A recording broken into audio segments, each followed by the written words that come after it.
Hi everyone, did you guys ever just wanted to simply circle an image and search for it? Well, here's how you can do it through Google Lens. So first of all, you'll have to open your Chrome browser and make sure it is updated.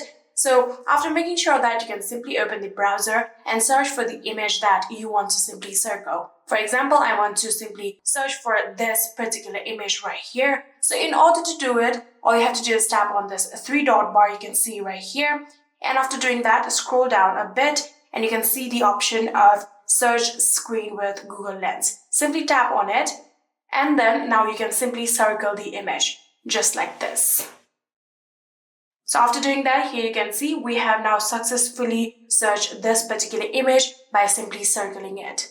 And yeah, this is it. Pretty easy and simple, right? I hope this video was helpful to you guys. If it was, please do not forget to hit that subscribe button and like our video. Thank you so much for watching. See you in the next.